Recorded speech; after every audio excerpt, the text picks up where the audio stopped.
नमस्कार दर्शक बंधु आपण को आम चैनल को स्वागत। आपणकर जदि वृष राशि तेबे यही भिडटी आपण मानक पई बहुत अधिक गुरुत्वपूर्ण रही। सेथिपाई निजर व्यस्त बहुल समय मध्यरु मात्र 10 मिनिट समय आपण निज पाई दियंतु एवं जानतु एही 2025 रो अंतिम मास माने डिसेम्बर मासटी आपणकर केमिति रहिबो। देखंतु एही डिसेम्बर मासर राशिफलटी पूर्व मास गुड़िक परि सामान्य राशिफल नुहे, कारण एही मासरे छोट बड़ ग्रह को जदि गणना करा जाए तेबे 5टी प्रमुख ग्रह करुछंती राशि परिवर्तन एवं एथि मध्यरु गोटे एमिति गोचर हेबाकु जाउछि जे आपणकर वर्तमान समय माने गत 7-8 मास हेबो आपणकर जो अत्यधिक करज बढ़ी जाइछि, आपणक रोजगार रे टिके कमी आसीछि, आपणक व्यापार वाणिज्य रे एतेटा आपणकर पूर्व भले लाभ मिलु नाही एवं आपणक संपर्क रे जो खटास देखा जाउछि, विशेष भाव रे आपणकर बिना कारण रे जो खर्चर परिस्थिति एबे बढ़ी चली आपण बुझी पारु नाहंती जे केते रोजगार कले आपण को अंटिबो। एही भली विपरीत परिस्थिति रु आपण बाहरिबा पई जाउछंती। सेति पई एही डिसेम्बर मासर राशि फल रे सेही ग्रह मानकर परिवर्तन विषय रे जानिबे जे आपण मानकु आपणकर शक्ति विषय रे जणाइबो। माने आपणक जीवन रे किछि बड़ घटना निश्चित भाव रे घटिबा को जाउछि। तेबे आसंतु विलंब न करी एही डिसेम्बर मासरे कोन आनिछि आपणक जीवन रे परिवर्तन सेही विषय रे जानिबा एवं ता सहित जानिबा एही जो प्रमुख 5टी ग्रह करुछंती राशि परिवर्तन आपणको केउ क्षेत्र रे शुभ फल देबे एवं केउ क्षेत्र रे अशुभ फल प्रदान करिवे एवं ता सहित भिडियोर शेष भाग रे जानिबा किछिटा सहज उपाय जहाँ आपणकर अशुभत्व को दूर करी शुभाशुभ फल को द्विगुणित करिबारे आपणको सहाय्य करिवो। तेबे आसंतु कार्यक्रमटी को आग को बढ़ाइबा, किंतु भिडियोटी आरंभ करिबा पूर्वरु जदि आपणकर भी वृष राशि होई थाए एवं आपण भी ईश्वर को आंतरिक भक्ति एवं विश्वास करंती तेबे भिडियोटी को लाइक करंतु। कमेंट बॉक्स रे जय जगन्नाथ जय माँ लक्ष्मी अवश्य लिखि दियंतु। ता सहित आम सह जोगाजोग करिबा पई वीडियोर मध्य भाग रे एक व्हाट्सएप नंबर टी दिया जाइछि, जो नंबर साहाय्य रे आपण आम सह जोगाजोग करी निजर नूतन कुंडली प्रस्तुत करि परिबे, कुंडली विश्लेषण कराई परिबे किंबा आपणकर चाकरी विवाह व्यवसाय प्रेम संपर्क शिक्षा स्वास्थ्य को नहीं किछि समस्या रहिछि ताहार सहजरे एवं स्वल्प मूल्य रे समाधान करि परिबे।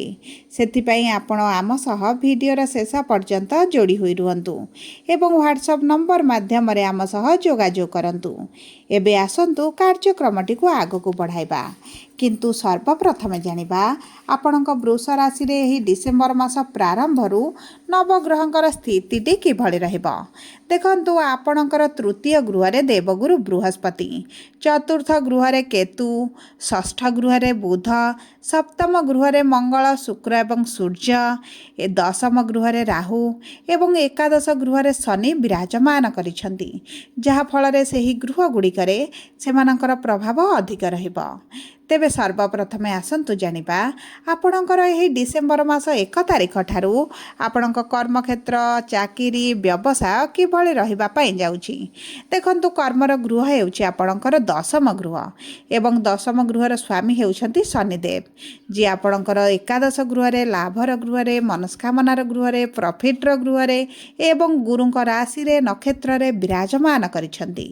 ता सहित आपणकर दशम गृह रे राहु विराजमान करिसंती। एही समय मध्य आपण चालाक चतुर बुद्धिमान हो जिबे।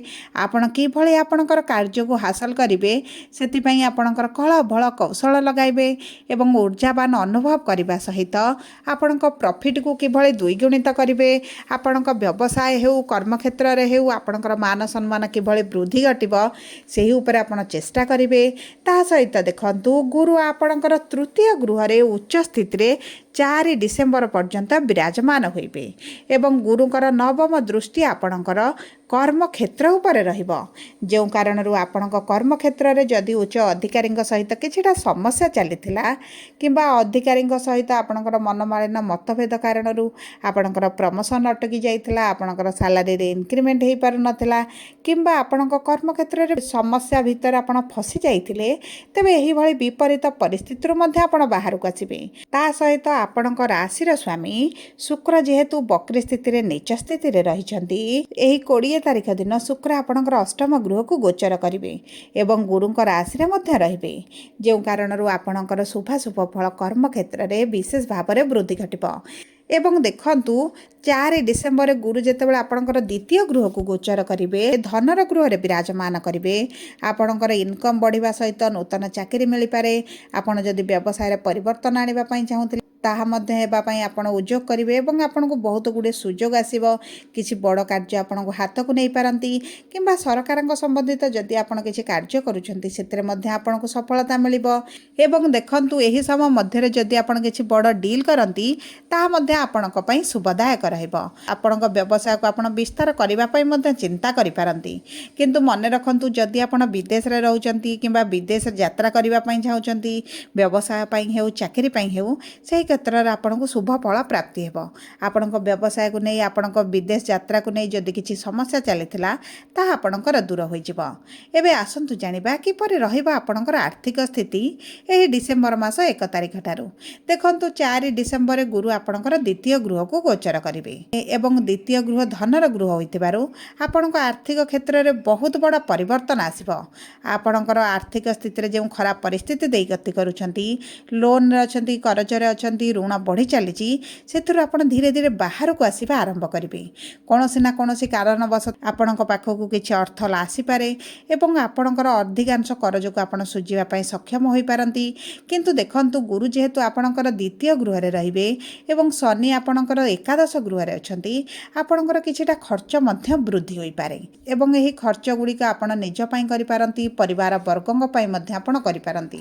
କିନ୍ତୁ ମୋଟାମୋଟି ଭାବେ ଦେଖିବାକୁ ଗଲେ ଆପଣଙ୍କର ଇନକମ୍ ବଢ଼ିବା ସହିତ ଆପଣଙ୍କର ଖର୍ଚ୍ଚକୁ ମଧ୍ୟ ଆପଣ ବାଲାନ୍ସ କରିବା ଆରମ୍ଭ କରିବେ। ଅର୍ଥର କିଭଳି ସଦୁପଯୋଗ କରାଯାଏ ଆପଣ ତାହା ଜାଣିବେ ଏବଂ ସେହିଭଳି ଭାବରେ ଅର୍ଥକୁ ବିନିଯୋଗ କରିବେ। ଯଦି ଆପଣ କିଛି ସେୟାର ମାର୍କେଟ, ଲଟେରୀ କିମ୍ବା କୌଣସି ଯୋଜନାରେ ଅର୍ଥକୁ ବିନିଯୋଗ କରୁଛନ୍ତି ତାହା ମଧ୍ୟ ଆପଣଙ୍କ ପାଇଁ ଶୁଭଦାୟକ ରହିବ।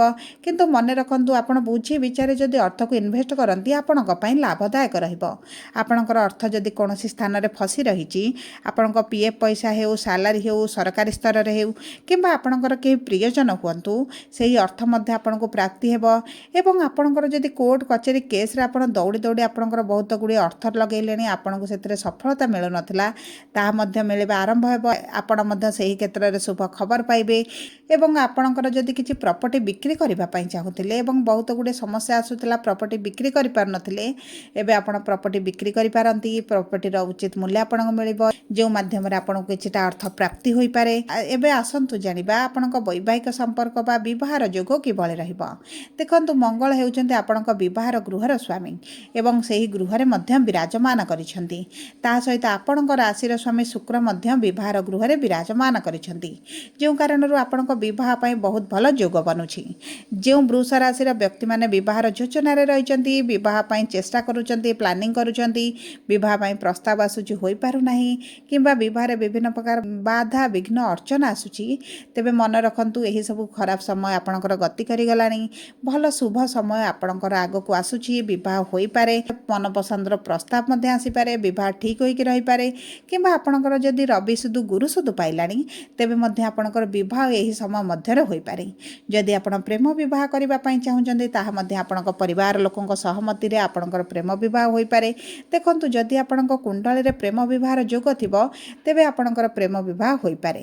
ତା ସହିତ ଯଦି ଆପଣଙ୍କର ଦ୍ୱିତୀୟ ବିବାହ କରିବା ପାଇଁ ଚାହୁଁଛନ୍ତି ତେବେ ମଧ୍ୟ ଆପଣଙ୍କ ଦ୍ୱିତୀୟ ବିବାହର ଯୋଗ ରହିଛି ଏବଂ ଦ୍ୱିତୀୟ ବିବାହ ମଧ୍ୟ ଆପଣଙ୍କ ପାଇଁ ଲାଭଦାୟକ ରହିବ। ଏବେ ଆସନ୍ତୁ ଜାଣିବା କିପରି ରହିବ ଆପଣଙ୍କର ଶିକ୍ଷା ଏବଂ ସନ୍ତାନର ଯୋଗ।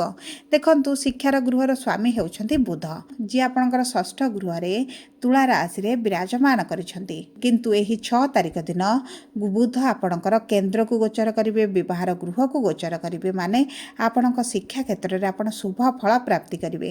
ଯଦି ଆପଣଙ୍କର ଶିକ୍ଷା କ୍ଷେତ୍ରରେ ଆପଣ ଅନ୍ୟମନସ୍କ ରହୁଥିଲେ, ଶିକ୍ଷାରେ ମନ ଲାଗୁନଥିଲା, ଆଶା ଅନୁରୂପକ ଫଳ ମିଳୁନଥିଲା, ତେବେ ମଧ୍ୟ ଆପଣଙ୍କୁ ଏହି କ୍ଷେତ୍ରରେ ଶୁଭ ଫଳ ପ୍ରାପ୍ତି ହେବ। ତା ସହିତ ଦେଖନ୍ତୁ, ଯଦି ଆପଣଙ୍କର ଶିକ୍ଷା କ୍ଷେତ୍ରରେ କିଛି ବଡ଼ ନିଷ୍ପତ୍ତି ନେବାକୁ ଚାହୁଁଛନ୍ତି, କିଛି ଇଣ୍ଟରଭ୍ୟୁ ରହିଛି, ଏଣ୍ଟ୍ରାନ୍ସ ରହିଛି, ସେଥିରେ ମଧ୍ୟ ଆପଣଙ୍କୁ ଶୁଭ ଫଳ ପ୍ରାପ୍ତି ହେବ। ଏବଂ ଯେଉଁ ବୈବାହିକ ଦମ୍ପତିମାନେ ସନ୍ତାନ ପାଇଁ ଚେଷ୍ଟା କରି ମଧ୍ୟ ସନ୍ତାନର ସୁଫଳତା ଦେଖୁନଥିଲେ, ସନ୍ତାନର ସମସ୍ୟା ଦେଖୁଥିଲେ, ପୂଜା ବିଧି ପାଠ ମେଡ଼ିକାଲ ଟ୍ରିଟମେଣ୍ଟ କରିବା ପରେ ମଧ୍ୟ ଆପଣ ସନ୍ତାନ ସୁଖରୁ ବଞ୍ଚିତ ଅଛନ୍ତି, ନିରାଶ ଅଛନ୍ତି, ତେବେ ଚିନ୍ତା କରିବାର କୌଣସି ଆବଶ୍ୟକତା ନାହିଁ। ସନ୍ତାନ ପ୍ରାପ୍ତି ପାଇଁ ବହୁତ ଭଲ ସମୟ ଆସୁଛି ଏବଂ ବୁଧ ଆପଣଙ୍କର କେନ୍ଦ୍ରରେ ରହିଛନ୍ତି। ଗୁରୁଙ୍କର ଦୃଷ୍ଟି ଆପଣଙ୍କର 4 ତାରିଖ ପରଠାରୁ ଗୁରୁଙ୍କର ଦୃଷ୍ଟି ମଧ୍ୟ ଆପଣଙ୍କର ସନ୍ତାନର ଗୃହକୁ ରହିବ, ଯେଉଁ କାରଣରୁ ସନ୍ତାନ ପ୍ରାପ୍ତିରେ ଥିବା ବାଧା ବିଘ୍ନ ଗୁଡ଼ିକ ଦୂର ହୋଇଯିବ। ଏବଂ ଯଦି ଆପଣଙ୍କ ସନ୍ତାନଙ୍କ ସହିତ ଆପଣଙ୍କର ମନମାଳିନ୍ୟ ମତଭେଦ ଥିଲା, ସନ୍ତାନଙ୍କ କ୍ୟାରିୟରକୁ ନେଇ ଚିନ୍ତିତ ଥିଲେ, ତେବେ ମଧ୍ୟ ସେହି କ୍ଷେତ୍ରରେ ଶୁଭ ପରିବର୍ତ୍ତନ ଦେଖିବେ। ବିଶେଷ ଭାବରେ ଆପଣଙ୍କ ବଡ଼ ପୁଅଙ୍କ ସହିତ ଆପଣଙ୍କର ସମ୍ପର୍କ ମଧୁର ହୋଇଯିବ। ଏବଂ ଦେଖନ୍ତୁ, ଯଦି ଆପଣ ଦ୍ୱିତୀୟ ସନ୍ତାନ ପାଇଁ ଚେଷ୍ଟା କରୁଛନ୍ତି, କିଛିଟା ସମସ୍ୟା ଆପଣ ଦେଖିପାରନ୍ତି। ଦ୍ୱିତୀୟ ସନ୍ତାନଙ୍କର ଜିଦି ଟିକେ ବଢ଼ିପାରେ, ରାଗରୁଷା ବଢ଼ିପାରେ, ସେଥିପ୍ରତି ମଧ୍ୟ ଆପଣଙ୍କୁ ଟିକେ ଦୃଷ୍ଟି ଦେବାକୁ ପଡ଼ିବ। ଏବେ ଆସନ୍ତୁ ଜାଣିବା କିପରି ରହିବ ଆପଣଙ୍କର ସ୍ୱାସ୍ଥ୍ୟ। ଏବେ ଆସନ୍ତୁ ଜାଣିବା କିପରି ରହିବ ଆପଣଙ୍କର ସ୍ୱାସ୍ଥ୍ୟ ଏହି ଡିସେମ୍ବର ମାସ 1 ତାରିଖ ଠାରୁ। ଦେଖନ୍ତୁ, ଆପଣଙ୍କର ରାଶିର ସ୍ୱାମୀ ଯେହେତୁ ସପ୍ତମ ଗୃହରେ ଅଛନ୍ତି ଏବଂ ସପ୍ତମ ଦୃଷ୍ଟି ଆପଣଙ୍କର ପ୍ରଥମ ଗୃହକୁ ଦେଉଛନ୍ତି, ଆପଣଙ୍କ ସ୍ୱାସ୍ଥ୍ୟରେ ଯାହା ବି ପୂର୍ବରୁ ସମସ୍ୟା ଚାଲିଥିଲା ତାହା ଦୂର ହୋଇଯିବ। କିନ୍ତୁ ସୂର୍ଯ୍ୟଙ୍କର ସପ୍ତମ ଦୃଷ୍ଟି ରହିଥିବାରୁ 16 ଡିସେମ୍ବର ପର୍ଯ୍ୟନ୍ତ ଆପଣଙ୍କର କିଛି ଚର୍ମଜନିତ ସମସ୍ୟା ଦେଖାଦେଇପାରେ, ସେଥିପ୍ରତି ଆପଣଙ୍କୁ ଟିକେ ଦୃଷ୍ଟି ଦେବାକୁ ପଡ଼ିବ। ତା ସହିତ ମଙ୍ଗଳଙ୍କର ସପ୍ତମ ଦୃଷ୍ଟି ଥିବାରୁ ଆପଣଙ୍କର ବିପି, ଡାଇବେଟିସ୍, କୋଲେଷ୍ଟ୍ରଲ୍ ଟିକେ ବଢ଼ିପାରେ। ସେଥିପାଇଁ ଆପଣ ମାନସିକ ଷ୍ଟ୍ରେସ୍ ନେବା ଟିକେ କମ୍ କରନ୍ତୁ, ନଚେତ ଆପଣଙ୍କର ଏହିଭଳି ସମସ୍ୟା ବଢ଼ିବାର ବହୁତ ଅଧିକ ସମ୍ଭାବନା ଅଛି। ତା ସହିତ ଆପଣଙ୍କର ଗୁରୁ ଯେହେତୁ ଦ୍ୱିତୀୟ ଗୃହକୁ ଗୋଚର କରିବେ, ଆପଣଙ୍କର ତଣ୍ଟି, ଗଳା କିମ୍ବା ଆପଣଙ୍କ ପାଟିରେ କିଛିଟା ସମସ୍ୟା ଦେଖାଦେଇପାରେ କିମ୍ବା ଆପଣ ଋତୁକାଳୀନ ସମସ୍ୟାର ସମ୍ମୁଖୀନ ହୋଇପାରନ୍ତି। ସେଥିପ୍ରତି ମଧ୍ୟ ଆପଣଙ୍କ ସ୍ୱାସ୍ଥ୍ୟରେ ଟିକେ ଦାୟିତ୍ୱ ନିଅନ୍ତୁ। ବାହାର ଖାଦ୍ୟ ନ ଖାଇବା ପାଇଁ ଚେଷ୍ଟା କରନ୍ତୁ, ଏହା ଆପଣଙ୍କ ସ୍ୱାସ୍ଥ୍ୟ ପାଇଁ ବହୁତ ଭଲ ରହିବ। ଯଦି ଆପଣଙ୍କର ବୃଷ ରାଶି ହୋଇଥାଏ, ଭିଡ଼ିଓଟି କିଭଳି ଲାଗିଲା କମେଣ୍ଟ ବକ୍ସରେ ଲେଖି ଜଣାନ୍ତୁ। ଯଦି ଆପଣଙ୍କ ପ୍ରିୟଜନଙ୍କର ବୃଷ ରାଶି ହୋଇଥାଏ, ଭିଡ଼ିଓଟି ତାଙ୍କ ସହ ସେୟାର କରନ୍ତୁ। ଯଦି ପ୍ରଥମ ଥର ଆମ ଚ୍ୟାନେଲକୁ ଆସିଛନ୍ତି, ଚ୍ୟାନେଲଟିକୁ ସବସ୍କ୍ରାଇବ୍ କରନ୍ତୁ। ପାଖରେ ଥିବା ବେଲ୍ ଆଇକନ୍କୁ ପ୍ରେସ୍ କରନ୍ତୁ। ଧନ୍ୟବାଦ।